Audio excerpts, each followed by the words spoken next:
Good morning, everyone. I'd like to call this public caucus to order. I'd like to welcome Gordon Mann from PFM and Lauren Sokovich, and also Jonas Krass, who's a representative from the Department of Community and Economic Development, here with us this morning. PFM, as everyone knows, has been working hand and fist with us over the better part of the last year to develop a 5-year strategic financial management plan so that we could try to turn the county's finances around and avoid double-digit tax increases and some of the other pain that we had to inflict last year, unfortunately. So we're trying to turn the ship around. They've been very helpful, and we've been working with them for the last year on this plan that they're going to present today. And I'll turn it over to Gordon Mann. Thank you, Commissioner. Nice to see everyone again. This morning, we're here to discuss the end of the beginning, the end of the first phase of the work that we've been doing here with Lackawanna County, to both recap very briefly what we talked about last year, which you folks are familiar with because you've lived through it, and to talk about what we think is the path going forward, including what we think are the crucial next steps to get Lackawanna County government back on financial stable footing. So if this were a Netflix show, this might be where you press the button to skip through the introduction, but we're going to make you listen through it anyway, just as a reminder of who we are and what we do. So Lauren and I are from a company called Public Financial Management. The name is what we do. We've been hired to work with the county under the Department of Community and Economic Development. That is a state department. What's called the Strategic Management Plan. Lots of acronyms here in this first slide. Gentleman to my right, Jonas, is the representative from the department, and so we appreciate their technical and financial support and in working with the county here. What we had started with when we talk about financial stability, you may recall it's 3 different things. The first tier is a very basic one. It's cash stability. It's, do you have enough money in your bank to pay your bills when they're due? And your bills are your payroll, your bills are your employee health insurance, their bills to vendors, their bills for debt. It's, do you have enough cash to pay those bills and to sustain operations on a day-to-day, week-to-week, and month-to-month basis? The second aspect of stability is budgetary stability. You went through a very difficult budget process last year. This is, instead of looking week-to-week, now we're looking year-to-year. Do you have enough revenues to cover your expenditures on an ongoing basis? And then the third step beyond that is what we would call structural stability, where you have to, where we're looking not just can you get through each individual year on a 12-month basis, but can you balance your recurring revenues against your recurring expenditures in a way that is sustainable? So we did not get very far into that process, nor did we really expect to. We were aware of the county's financial challenges when we initially put the plan together to work with Lackawanna. But the first finding was the cash crisis, which we talked about at length in August of last year. Just as a reminder, the general fund had about $6.1 million in its general fund bank accounts. It's about a third of a month of what you need to fund ongoing expenditures for the things that are funded out of the county's general fund. At the same time, the county carried forward about a full month's worth of expenses out of what it was 2023 into 24. It's about $18.5 million.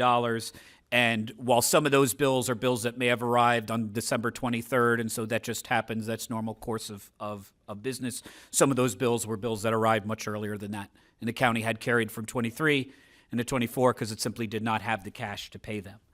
So we took a number of steps. We outlined the cash flow crisis as soon as we saw it, and we're fairly confident that it was real and worth sharing with the public without alarming folks. We did that in August. I think the commissioners took about 36 hours to put a couple of implements in play, a hiring freeze, a freeze on discretionary spending. The county took a couple of other very painful steps just to get through last year. One was an unfunded debt borrowing. It's a nerdy term for the borrowing of, in some sense, of last resort. You're supposed to borrow money to fund things in the future. You're not supposed to borrow money to pay for things from the past, and that's what an unfunded debt borrowing is. But it's also a life raft that prevents you from simply running out of cash and having to turn the lights out and wait till the next round of real estate tax bill revenue comes in.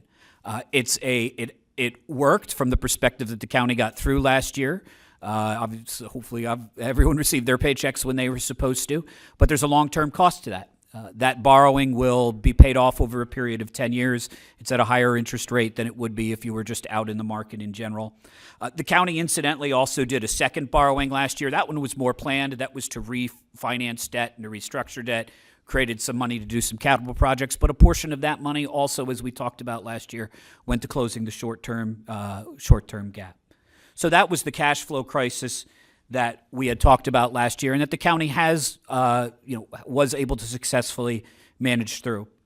The second part of it was I'm skipping over the budgetary process, which you folks lived through in painful detail last year, and going to the structural problem, because what we found is that the cash flow crisis was not just created overnight. Sometimes that does happen. Sometimes you have a government that loses a big legal case or has a major employer move out of town or has, and we all lived through this, COVID, something that is unforeseen. It's an individual, unique circumstance, and it impacts your cash flow in a very short period of time. While Lackawanna County certainly went through COVID, the financial problems were not created by some kind of one-time event. They were a structural imbalance that occurred over several years. Again, this is a table you're probably familiar with from the last time. Deficits that the county had run, simply a gap between revenues and expenditures for several years, had taken a number of steps to get through those years, drawing down reserves, certain types of one-time measures that you could take to kind of get through the next year. There were more of those last year with both the use of federal ARPA funding and use of a reimbursement for health insurance.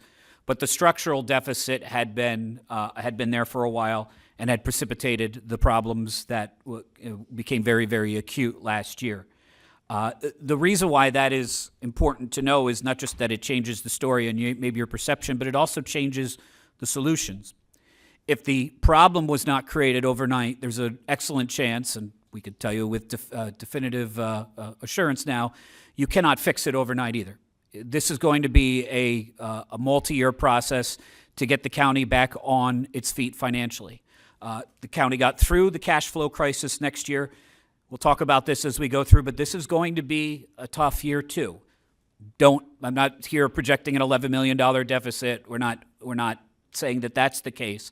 But if you just simply look at the budget margin is something like 0.0001%, right? This would be like balancing your home budget down to like $5. It's what the county has to do. The alternative is, well, let's take taxes even higher so we have a bigger margin. Nobody's in favor of that. But it means that the county really has to live within its means and manage its cash very carefully next year, because what you don't want is a repeat performance of last August's presentation 6 months from now. What you don't want is to have to go back to court again and say, I still can't make it through. Now I need another unfunded debt borrowing. What you don't want is another 33% real estate tax increase going into next year. So what happens in the next 10 months will be key from a cash perspective. That will also set you up for what happens really 5-6 months from now from the 2026 budget, and eventually to get the county to a point where it is structurally stable, where instead of being in kind of crisis avoidance mode, the county is in a stable place and can think more constructively. We're going to walk through the findings that are in our plan. Our plan breaks down into 3 sections. There's the historical section, which you've now heard multiple times. If you are a glutton for punishment or just want to look more at that, there's probably 20, 30 pages that talk about the financial situation. There is then the discussion of 3 different areas that we intentionally focused on for this plan. County government is big. We could have picked a lot of different subjects, but we intentionally picked 3. One is financial performance and financial management, the things that county can do to manage its funds, to make sure that taxpayers feel comfortable and feel confident that the county is making maximum use of their resources in an effective, efficient, transparent, responsible manner. That's number 1. Number 2 was workforce costs. Most of what county spends its government on are the folks who are in this room and throughout county government. That's not unusual. County government is a labor-intensive organization, so is local government for that matter. But if you're going to have a meaningful cost control strategy, and you're going to need one, then we're going to have to talk about employee compensation costs, and we'll do that. And then the last thing is to talk about criminal justice. Equally as important, it's the largest part of the county's budget again. That's not unusual or untoward. That's what county government is. It's primarily criminal justice and health and human services functions, things like child welfare.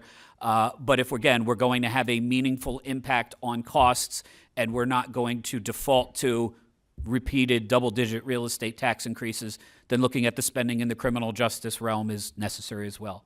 We're going to take you through the highlights of our report, which is, in true PFM fashion, pretty long. You can look at that for yourself whenever it's posted or available. But we will take you through the highlights today because we especially want to emphasize the next steps in each of those three areas. So we'll hit that maybe more times than we should just to kind of drive that point home, that this is about the next steps after the end of this phase. I'll let my colleague Lauren to talk you through the financial management section. So as Gordon explained, there's these three tiers of financial stability that we're really using to evaluate where the county is today and to develop some initiatives and next steps. And the first of which he talked about was cash stability. So can you pay the bills as they come in, or do you need to hold on to things, move funds, or wait for revenue to come in before you can pay your bills? Oh, I'm sorry. And the answer when we did this analysis over the summer was no, you're not starting from a point of cash stability. This is our first priority when we're developing initiatives for financial management, because if you can't manage your cash, you can't really have any of these other levels of stability, having a balanced budget, having structural stability.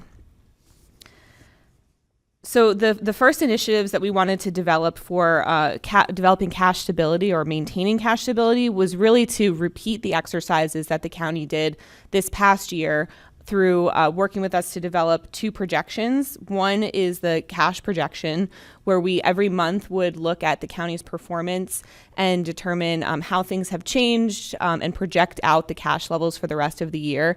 This is how we uncovered the $11 million deficit last year and determined that some additional action was needed in order to remain solvent. And the other projection is the multi-year baseline financial projection. And really that is the projection that shows over multiple years, do you have structural stability? Are you relying on one-time sources to recover recurring costs? Beyond that, we also uncovered two processes that are really crucial to having strong financial management and made getting a clear picture of financial management a little bit more challenging. The first is reconciling the county's records with its bank statements. So making sure that any activity that occurs in the bank statements is reflected in its financial system and vice versa. And the second process is operating transfers between different funds that the county maintains. So are those transfers happening consistently, being reflected in both places? Are they initiated by a uniform process? You can flip to the next slide. So that the second and third tiers of budgetary and structural stability, beyond moving past that point of cash crisis, we also wanted to address in this plan, the first being budgetary stability.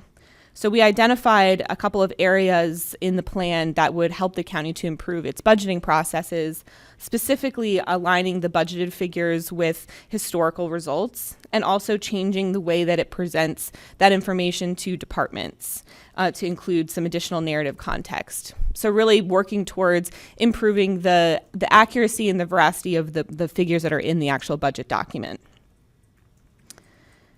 Beyond that, we also acknowledge that the county adopted a policy to increase the amount that it keeps in fund balance reserve. So it developed a target. A couple of slides back, Gordon had shown what the fund balance levels had done over the past couple of years. And through needing to draw those down, they've been depleted. So the county adopted a policy already in 2024 to keep a specified amount in fund balance. But because fund balance is not just cash in your pocket that you can use for anything, that if a bill comes in, you can use to pay for that bill, it includes things like money due to the general fund, receivables, other things that are not necessarily liquid. We also developed an initiative to establish a cash balance target. And the cash target would also help the county to avoid similar pitfalls as it did in the first half of last year, where we were having to check every single month what were the cash levels expected to do throughout the year. And then finally, in this same section about financial management, we'll acknowledge also that we're recommending a lot of additional responsibilities to the finance staff here in the county that already does a lot of the financial management tasks. So rather than just presenting all these initiatives and hoping that the existing staff can pick up all these extra responsibilities, we also recommend having a second senior position in revenue and finance so that some of these responsibilities and the management of these responsibilities can be spread more efficiently and effectively. And the county is already taking action on that initiative. So just to recap, these are the primary financial management initiatives that we recommend in the plan. There are more. We just wanted to highlight these as the top priority to address those first couple of steps of budgetary, structural, and cash stability. Thanks, Lauren. I realize we're not starting with something that's incredibly flashy or exciting here. To some extent, what we're talking about doing is doing what has worked for the first 12 months or so, looking at your cash flow situation and managing that on a month-to-month basis, looking at the multi-year projections and using a longer-term perspective to decide what I need to do today or what I need to do this year to balance my budget, so that I'm not just making decisions that will get me through today or this year, but through the future. Those things are basic steps. They're not terribly flashy, and they've worked and helped the county so far to avoid completely running out of cash last year, which was not a given when we got here. So some of this is just continuing what has been done so far. Some of this is not. I realize that interfund transfers and bank account reconciliations is the type of thing you say to put someone to sleep, but it's really, really important. In essence, what you have is you have a county government, like all county governments in Pennsylvania, that takes in money for a variety of different uses in a variety of different places. You have courts, you have liquid fuels, you have a variety of different things, and that's not unusual. If you looked at if you tried to do like a financial org chart for a county government, it would look like an octopus with arms all over the place. The problem is you have to make sure that the money moves from the right arm of the octopus to the other arm of the octopus, to draw out my tortured analogy. And you have to make sure that the bank accounts balance. This is for those who used to or still do print your bank statement out and take your checkbook and reconcile the two to each other. I don't know if anybody still does that anymore. I actually still do. But that's, in essence, basically what we're talking about here, making sure that the financial system and the accounting system data matches where the money actually is in your bank account. If I go in a spreadsheet and I say I have $100,000, that does not translate to my bank account. The bank account doesn't magically manifest $100,000. There are two different pieces to that, and making sure that those two pieces align so that you know where you are and that money gets moved to the right place. Bank account reconciliations are a very basic part of county government, and while there are some areas where we say, hey, we really do think the county needs to add more capacity here, this is one that the county should be able to, by dint of the folks who are here now, be able to do those bank account reconciliations. And a bank account reconciliation, last thing before I move off of this extremely technical point, a bank account reconciliation is only valuable if other people can see it. So a bank account reconciliation that happens on a piece of paper and then I put it in a binder and I close the door, nobody else can see that, right? So that we're talking about those types of moving from do you do it to do you do it well enough for it to be helpful to the rest of the government. Let's talk about workforce control costs, employee compensation. So three broad areas here: employee salaries, employee health insurance, and employee pensions. And the way we think about this, and not surprisingly, a somewhat mathematical way, is you have two sets of variables. You have how much do I pay for each position? What's the total cost of that position, salaries, health insurance, and pension, okay?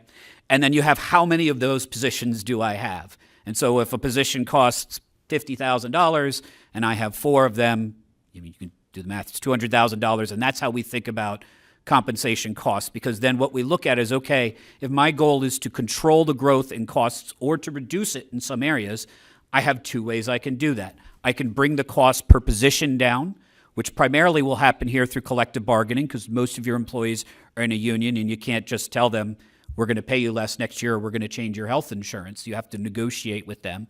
So that's the cost per person. And headcount, where you do have some more control, but there are some practical limitations. I was thinking about what we see at the federal level with Doge and Elon Musk, and this is not going to get political here. Whatever you think of his effort, it's very, very hard to translate that over to county government. He's not trying to, because county government is primarily line staff. It's caseworkers. It's corrections officers. It's sheriff's deputies. Yes, there are some offices that have some back office staff that you don't see, similar to maybe the folks at USAID or whatever would be the federal equipment. But county government does not have a lot of those. And to the extent they do, they're mostly in the court system, which is driven by statutory law and by state law. So a type of, let's just go in and get rid of all the probationary employees or sell 5 buildings or cut our workforce, even if you wanted to take that approach in county government, you can't get very far very fast. There's just not those opportunities here. So in order to make a change in the expenditure structure here, you have to make it, one, through the collective bargaining process. You have to take advantage of that when that's present, and it is right now for the county's biggest union. And 2, you have to bend it down over a period of time. So we have, again, lots of initiatives in the plan, which you and perhaps some of the union representatives will find interesting in terms of talking about how you go about that. We talk about cash compensation. We talk about health plan offerings. We try and quantify, or we don't try, we do quantify what would be the impact if the county doing a 1-year wage freeze, which I'm aware it did for its non-represented employees. What would that save if you put that through the government? We then provide an alternate scenario. Okay, what if you didn't do a wage freeze, but you did lower wage increases every year? What would that save? How do they compare to each other? We talk about health insurance plans. We talk about cost of plans, types of plans, employee cost sharing. There's a lot in there that you can dig into if you want, but the key chart here is really the one at the bottom. During the 2025 budget process, you really had one employee group you could impact directly and immediately, and that was the non-bargaining employees, and the county did that. It did wage freezes. Going into 26, you have 2 groups. You have, again, the non-union employees, which you can impact every year, and SEIU, which is the largest bargaining unit. And then going into 2027, you'll pick up the probation and domestic relations union. Not a large union, but a second one. And then the farther out you go, the more yellow blocks you have on that chart, meaning the more contracts there are that come open. This is how you bend the costs down over time. The second thing is position control. We did not find a lot of areas in the county government where we would say, well, they got 10 of those, and I really don't get it. They really only need 2.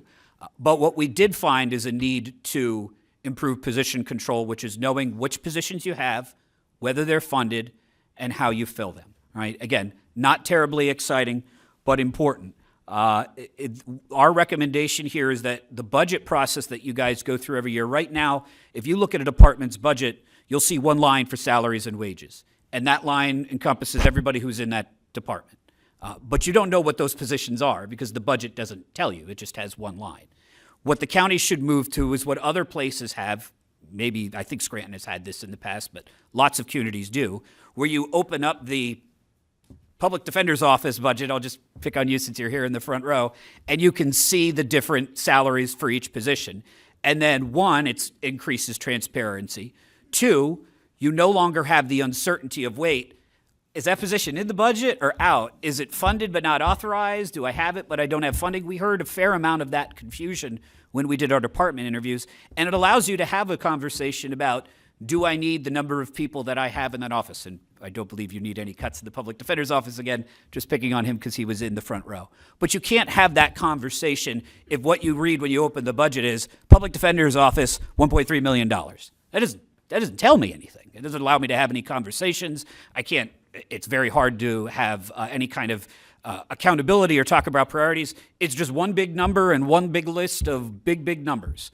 So position control means getting more specific so that you can have those specific conversations and make specific decisions. I use the word specific there a lot.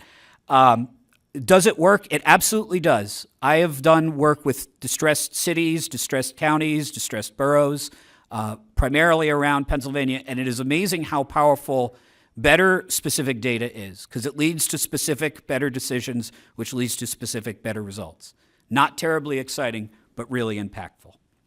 So those are the first 5 priorities in the compensation area. Again, some of them you have to do through collective bargaining. And again, the plan gets more into what kind of wage increase makes sense. We talk a lot about what types of changes should be made to the health insurance plans. We hit that point pretty hard the last time we were here. And that's all in the plan if you want to get into that. There is one area, though, where the county is going to have to actually spend more money. And I realize that this is counterproductive to the goal of near-term stability, but not to long-term stability. And that's the employees' pension contributions. So the way this works in Pennsylvania is an actuary looks at a series of assumptions and says, I'm going to assume this is how long people live. I'm going to assume this is when they retire. I'm going to assume this is how many are married. And under all of those assumptions, that means you need a big giant number in your pension plan. But you don't need to put it in tomorrow. You could put it in over a period of time, usually 20 to 30 years, and it will gain interest earnings over time, right? And they give you that number and they say, with the liabilities you have and the workforce you have, you ought to put in, you could pick a number off the chart here, off the brown line, $4 million a year, or now it's much closer to $14 million a year. That's the actuarial contribution that you have to make. Here's where counties and cities in Pennsylvania are different. If you're the city of Scranton and you don't make that contribution, you end up in Act 47, sometimes for a long, long time, because it's a state law and the state says you have now violated state law by not making the contribution. You owe us penalties and interest, and oh, by the way, you triggered one of the criteria for Act 47. If you are a county, that doesn't happen. You are not legally required to make that contribution every year. The state doesn't give you state aid, so they can't withhold it from you. They don't have that stick. And it does not trigger Act 47. No county government has been in Act 47, and maybe this is one of the reasons.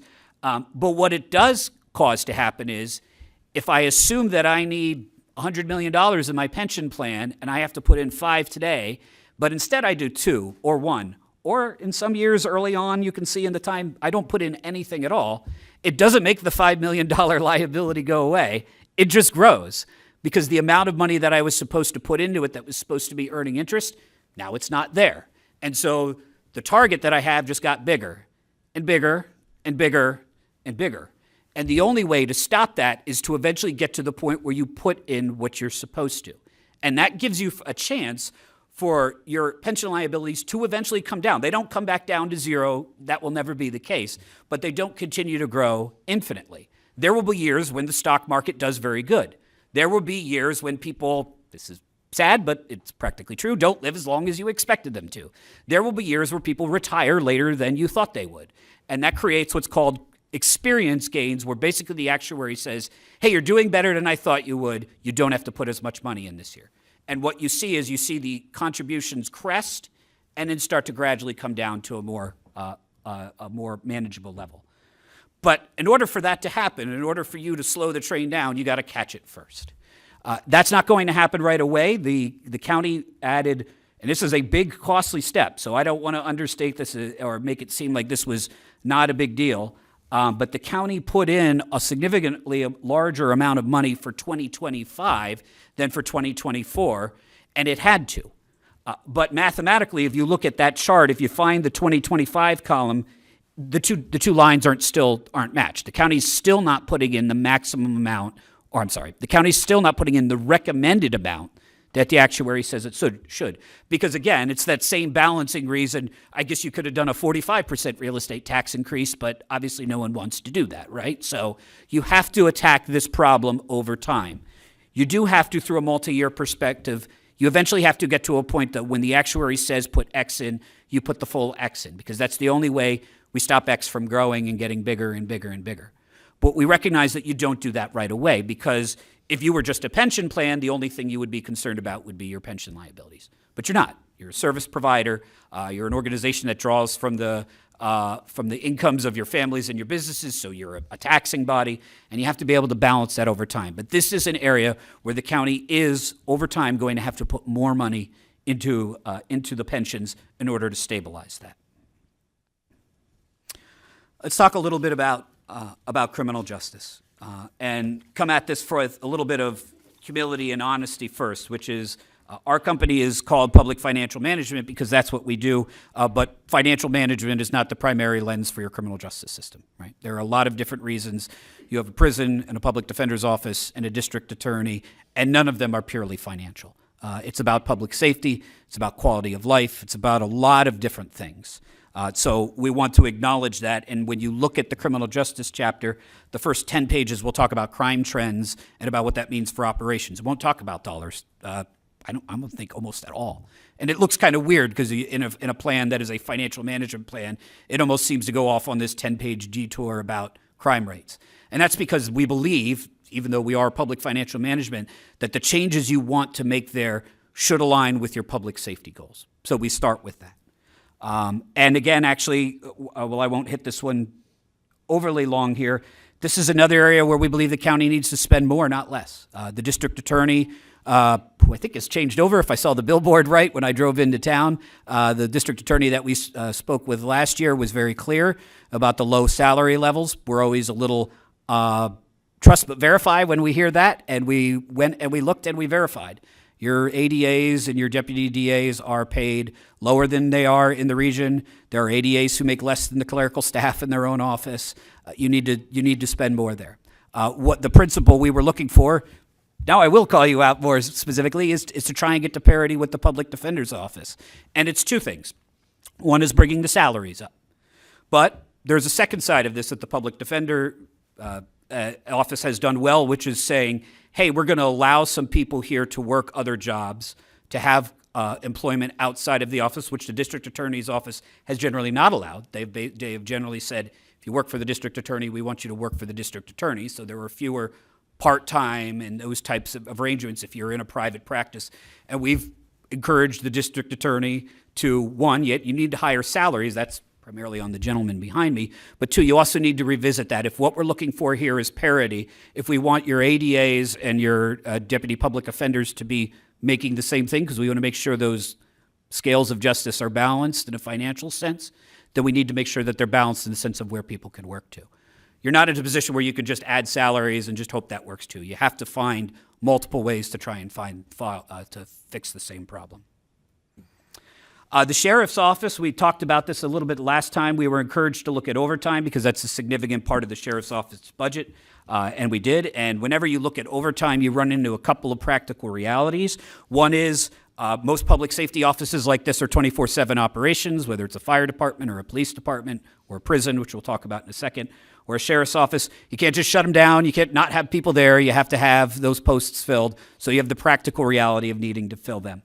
You also often have collective bargaining agreements, which will tell you who you can hire, who you can lay off, when you can assign them. There's all kinds of different work roles, we call them, that structure those requirements. But within the sheriff's office, we believe you actually have flexibility to do some things different right now, irrespective of practical requirements to staff positions, irrespective of collective bargaining agreements. They're described a little bit on this slide and more in the report. And the gist of it is right now, there are, let's say, 21 posts at county office buildings that are staffed on the weekends, Saturday and Sunday. Security posts there now. Right now, those posts are scheduled on overtime. So people who are full-time deputies who work regular straight hours Monday through Friday, if they are at this building or whatever other one has security posts, they work on scheduled overtime. That's not necessary under the contract. You could change the schedule so that you have Monday through Sunday, which is what, a police department, a fire department, a prison has, where you say, hey, that's a regular part of our business. Those are regular posts. We're no longer staffing those on overtime. We're staffing those on straight time. Will you have instances where you have to use overtime? Yeah. People get sick, people go on vacation, people will get hurt, whatever it is. But you don't have to default to overtime and start there. The second option is there's a distinction in the contract between what's called an additional shift, which is I have 20 shifts in a day and I decide I need a 21st, and a regular shift, which is my 20 shifts in a day that I start with. And part-time sheriffs are able to be used for the second one, or for the regular shifts, right?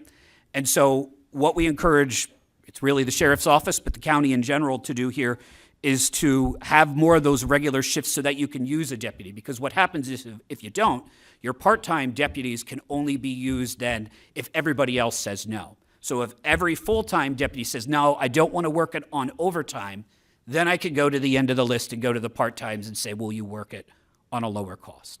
You have flexibility to change it so that you can fill those roles faster. Again, this isn't This isn't a Doge response. This isn't let's sell 3 buildings and get rid of the security officers and that will save our overtime. This is a different response. This is saying, wait, we have to do these things. How can we do them more efficiently and save money? Prison, kind of a similar area of focus. Again, we looked a lot at overtime, but with a different conclusion here. If you look at that table at the bottom, we took a month's worth of data. I think this was a new data collection exercise for them, so that might have been the only data that existed at that point. And we said, okay, tell me how many posts do you need? How many corrections officers does it take to run a prison? And then let's account for the fact that people are going to go on vacation or get sick or whatever. And some of these shifts are obviously, you're not going to work somebody 24 hours. You're going to need 3 8-hour shifts to cover a full day period. So how many do you need? And what we found is the answer is more than what you're actually scheduling. So if you start and you need, just pick a column in this, we'll go to the 24-hour total. If I need 156.4, it's an average over time, that's why you get the decimal. If that's how many corrections officers I need to run a prison for the month of August, and I only schedule 125, then I will have overtime because people do not magically clone themselves and fill in those spots. You need to account for those posts and then schedule for them, whether it's through full-time or through part-time. And we do have some initiatives in the plan that talk about trying to get more use out of the part-time. That is not easy. I don't believe that that's something where the county commissioners or the warden went, oh, gee, I never thought of that. They're well aware of it. It's difficult to get the part-timers in because they generally want to be full-time. But to the extent you can make, the more you can use part-time employees, the more helpful it is because your biggest cost here, yes, salaries are a cost and you need to put more money in pensions. Your biggest cost driver here is your health insurance. Your health insurance costs are higher. They grow faster, whether we're talking about percentage-wise or dollar-wise. So if you have part-time employees who don't carry those costs, again, this is how you get savings without laying off 25 people.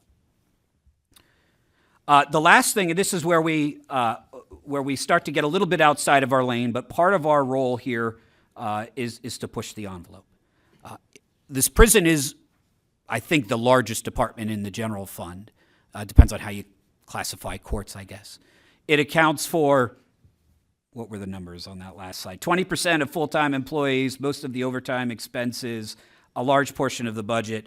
If you are going to save money, you don't necessarily have to start there, but you better get there pretty fast. And the way you save money on the prison is people. And the way you control the number of people are these 4 bullet points here. How many do I need to run it? The number of posts. How many do I actually have and what type? Mix of full-time and part-time. How often are people out? How often do I have to backfill because I had somebody who's scheduled to work that spot and for whatever reason they're not? And then how often do things happen that aren't in those posts? And that's a big one here in the county. Often when you have an inmate who needs to get medical care, the first place you would provide it is the prison. That's why prisons are so expensive, is it's not just a place you lock people up and throw away the key. You're a medical service provider and you're a food provider. Unlike, say, house arrest, where you have a bracelet on your ankle, where you're not providing that person's food and housing expenses, right? That's why prisons are way more expensive than the other forms of criminal justice here. If you look at the Lackawanna County Prison, you can see the department costs. All of these numbers are 2023 because we did this analysis through the middle of last year.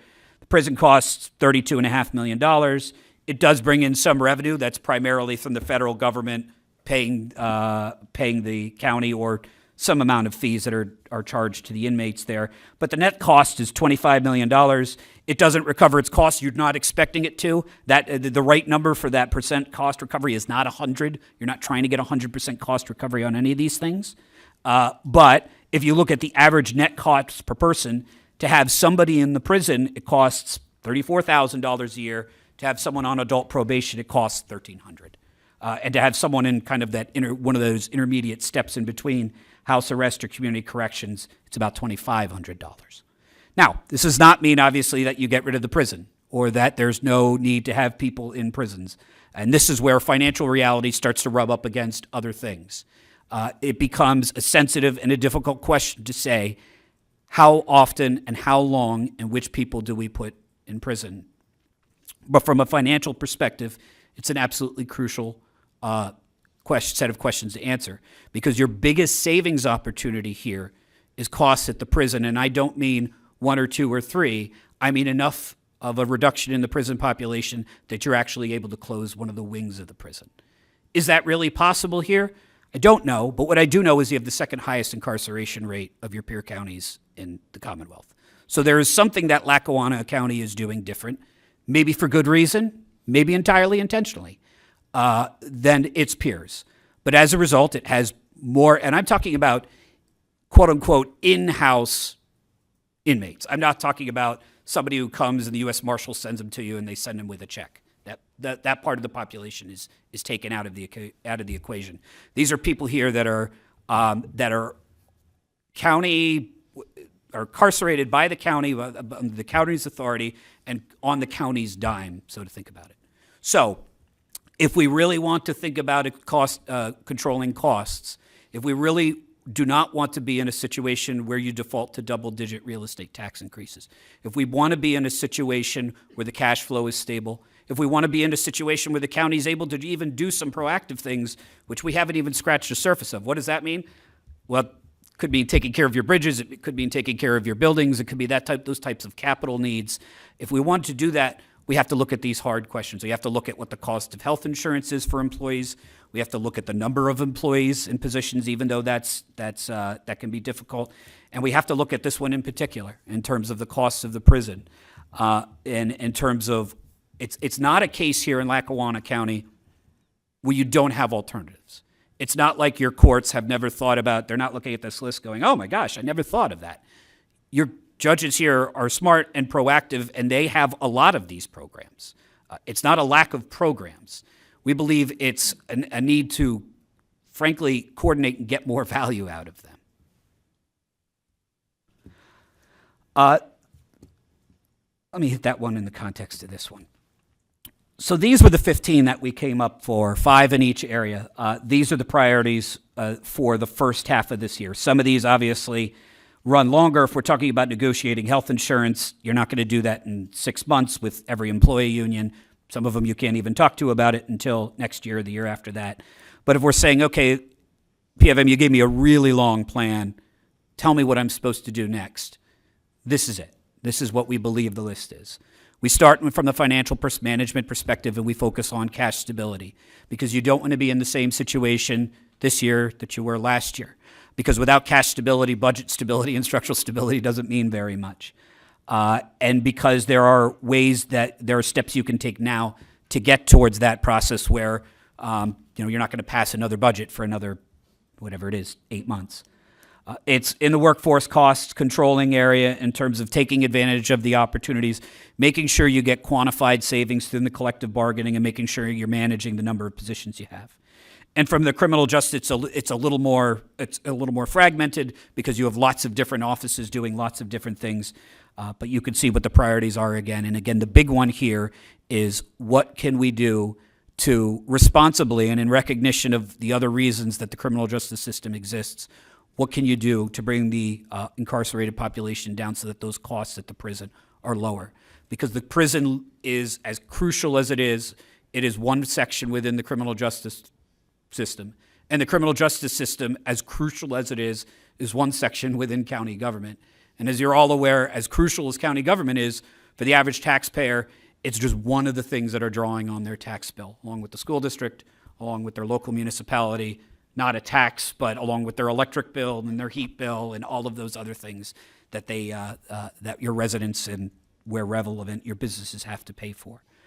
There is a need to take urgent action, because this is where I have the number here. The budget that was adopted, it's balanced basically to zero. I guess we found $1,000 in a contingency, which is 0.001% of a $165 million budget.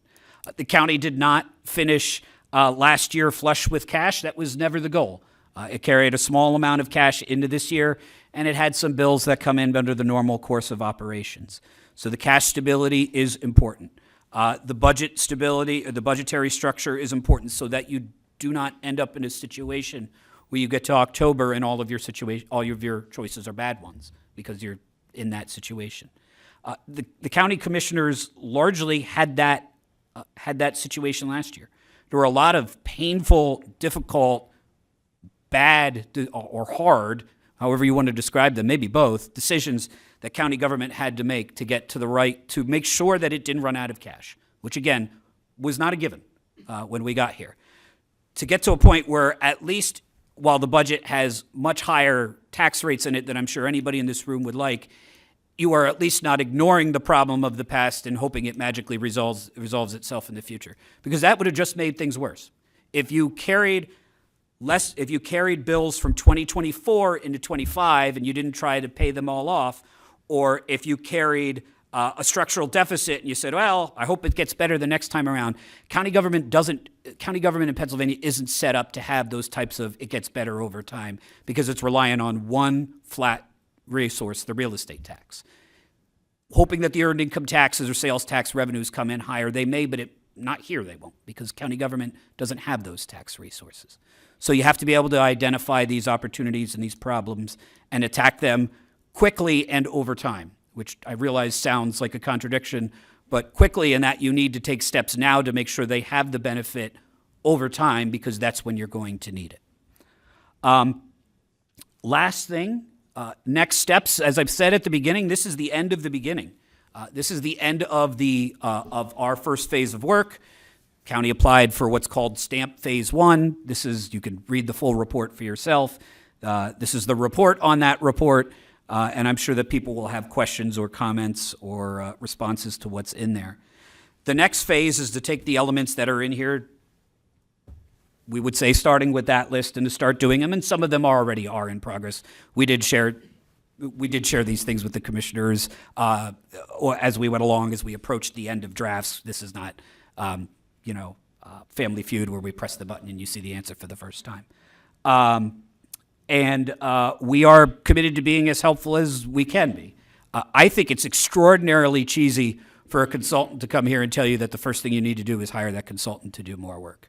That's the favorite move of every academic person. The first thing they'll tell you in their findings is you need to do more studies.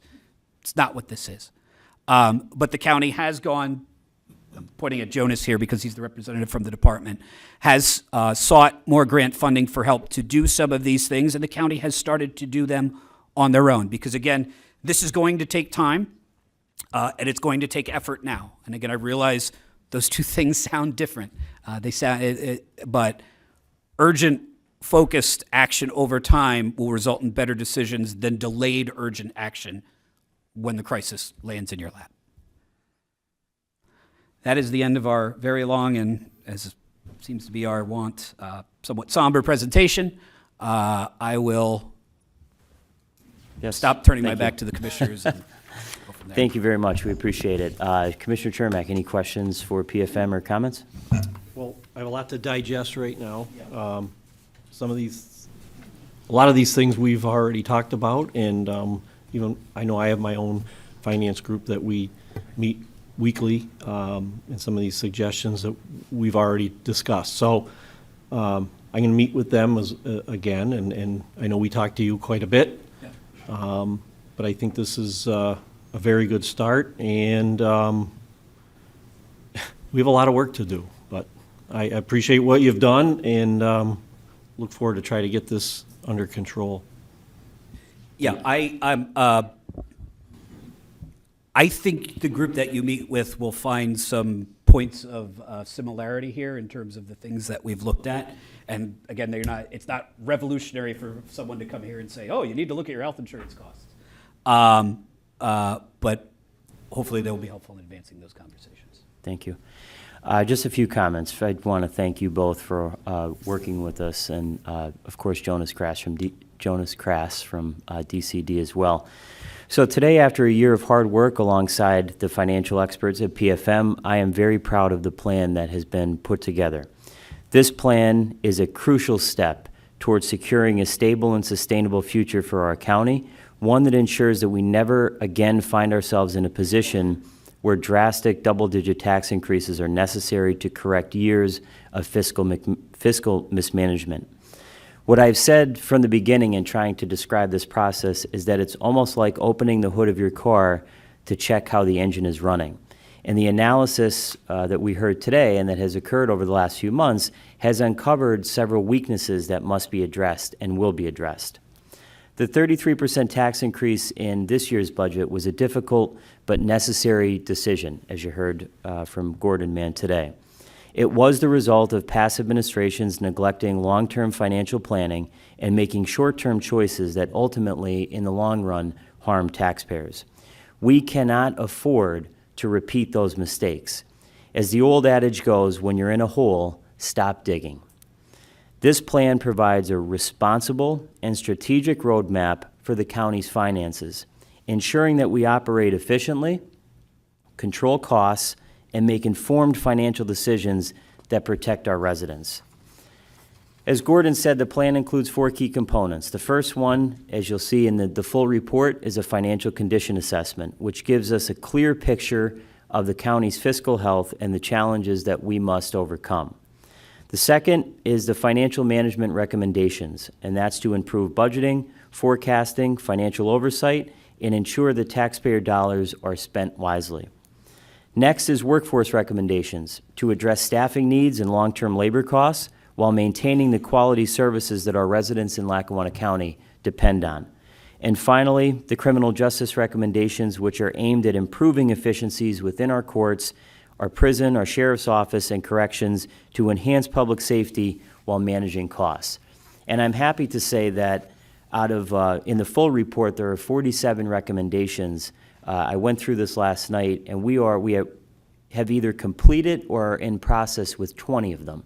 So it's not like we're just getting this report today and we're starting from scratch. We have been communicating with PFM from the beginning, and we've been working on these since last year. Accomplishing the goals set forth in this plan will require discipline, collaboration, and accountability.